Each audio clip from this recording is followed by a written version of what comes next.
You're listening to the best of the Morning X, dropping back into the interview from a few moments ago. This is the original 99X. Hey, Ned. Okay. You're on with Eric Estrada and Larry Wilcox. Well, thanks. Morning, guys. Good morning. Since you were humble enough to talk about that blacklist story, I was wondering if you could give us the true story about that Rolls-Royce rumor that's gone around for so many years. What was the rumor? What's that rumor? What's the rumor? What did you hear about the Rolls-Royce? One guy had one, the other guy had to have it also in the contract, something like that. You guys were demanding Rollses?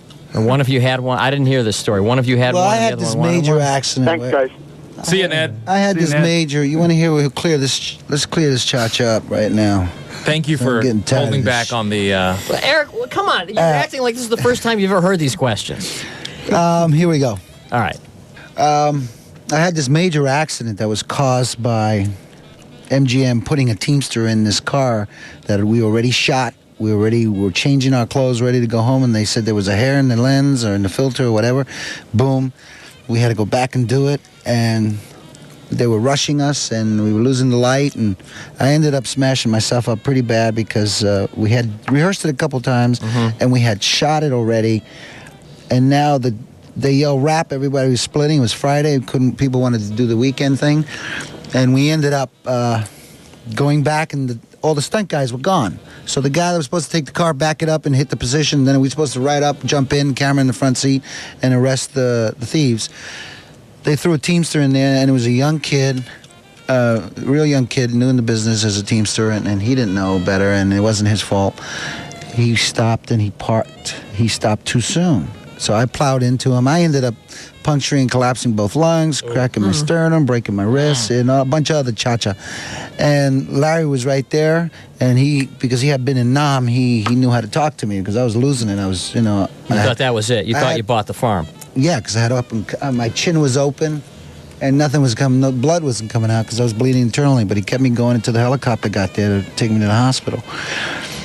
So a couple of weeks later, I mended really well. I was pretty strong in them days. I was 30 years old. I was young, and I was tight, and and everything else. So I didn't fracture any aorta or vital organs or anything, veins and arteries. So I ended up mending really physically well, fast. And they wanted me to come right back to work. And I was very angry about the whole thing because I think it's very traumatic. After you have an accident, psychologically, subconsciously, you go into this anger trip. Because you're whatever reasons. Right. So they said to me, come to work, and I said, I tell you what, you want me to come to work? Put a Rolls-Royce convertible in my driveway, and I'll come to work. I made that same demand here. It doesn't work. It didn't work though for me. Now I made I said that just to get them off my case to leave me alone. You didn't think they were, and they did. They thought you were serious. Yeah. And then Rolls won. They whatever they thought. I knew that I just said it to blow them off. So because I was still angry. So they put one in. So they did. So I had to put my, I had to show up. So I showed up to work. Larry saw it, and there's a thing in a contract. If two leads of the show gets one thing, the other one should get the other. It's called Favorite Nations. So they gave him one, but he turned it in for a Porsche because he's a Porsche kind of guy. I want the Rolls, but I'm going to trade it in now. Hey, Larry. There you go, Ned. There you go, Ned. You got your story?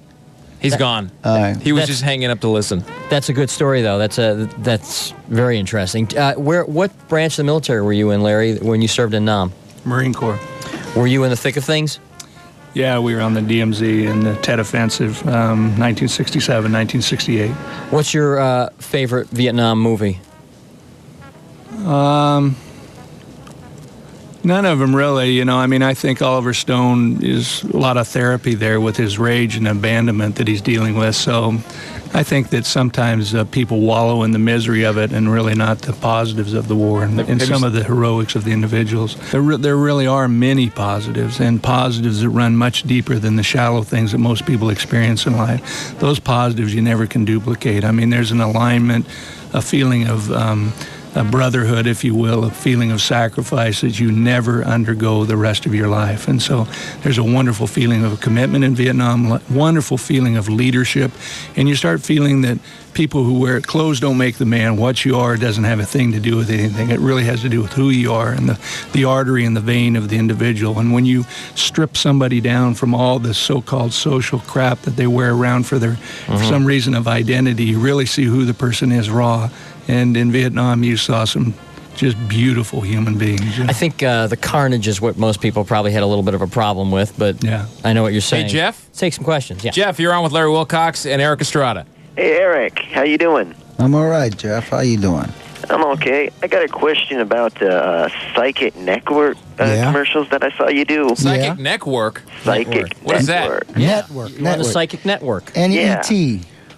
Yeah, what about it? What's your question? I was curious, so it really works?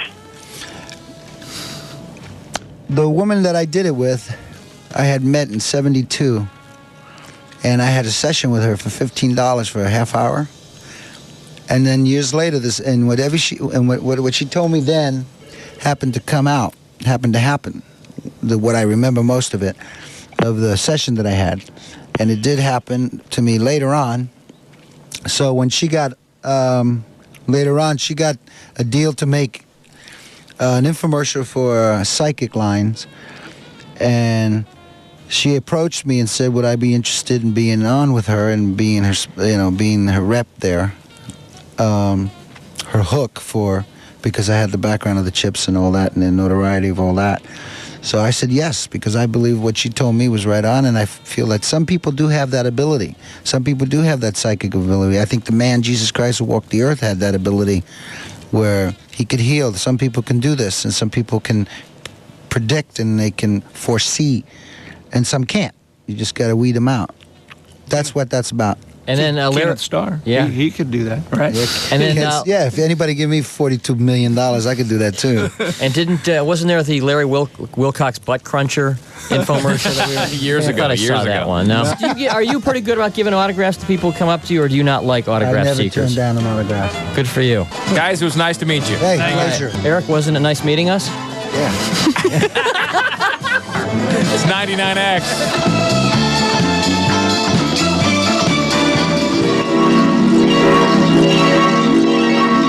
Hey, Crash, did you hear Ponch and Jon? As I did, yeah. Okay, here comes. Okay, this is the post-mortem. Let's do the post-mortem. Okay, so they walk in here. This was First so of all, funny. They're in separate limos, first of all. I can't believe they're in separate limousines. Todd, the butler, just came back to say that they were both split up in separate limos.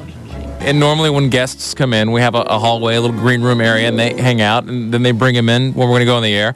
And we all said hello, and I said hi to Eric, and I shook his hand. And I sat down, and I stuck the paper up because I was late for work today, and I wanted to read the sports page. Not 20 seconds later, he looks over at me and says, "Hi." I peered over the top of the paper and said, "Hey." And he said again. And then he looks at me like, with his attitude, like, who does he think he is? No, he looked back at you and he said, "I'm Eric." And I was like, "Eric, we just shook hands." Like 30 seconds. And he goes, "Oh, it's early."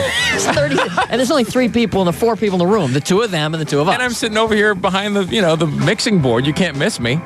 That was weird. That was very strange. I will tell you, without any... I mean, I think I'm a pretty decent judge of people, and I can walk into a room and read a situation. There is no love lost between those 2 gentlemen. They didn't seem to care for each other. They didn't say a word to each other while they were in here the whole time. It seemed to me more like Larry... Well, see, it seemed to me more like Larry had a bigger problem with Eric than Eric did. It seemed like Eric could care less what anybody thinks about him. Now, a lot of this being said, let me just say, it does seem like, now... Larry seems like a pretty content, guy who's pretty at ease with himself. He's got his own world. He's got his little internet company. He's got things going, big internet company, things going on. Quite frankly, he doesn't need this. He's doing it because it's a kick, and maybe it's fun, and maybe he's making money on it. But how can you be so angry about, just life, and you come back to do the chips thing, though, and you don't want to talk about it? Well, I don't think he's angry. What are you talking about, Eric Estrada? Yeah. I don't think he's angry. What is it then? It's not anger. Is it just discomfort? Eric what is it? He's pompous. But it's not like, having somebody on. We had Ozzy Osbourne on a couple weeks ago. God bless him. And I forgot, the question was asked about him biting off the head of the bat. And it's like, all right, how many times are we going to have to ask Ozzy about biting off the head of a bat?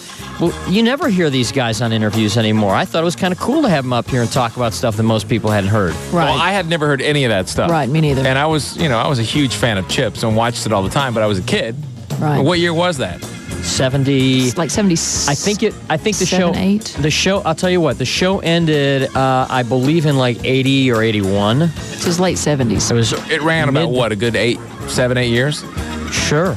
I mean, at least that was the show. This guy, Estrada, was the guy. And let me tell you, I didn't want to say anything because his lovely wife was here. But nobody got more skirt than Eric Estrada. I don't doubt it. I mean, that trailer that he used to, his dressing room, because I had been on that set many times, that trailer was always rocking. 24/7, baby. There were extras and starlets in that man's trailer. Viva Mexico. Right. And back then, it was okay. You're on the best of the morning. Barnes, Leslie, and Jimmy. 99X.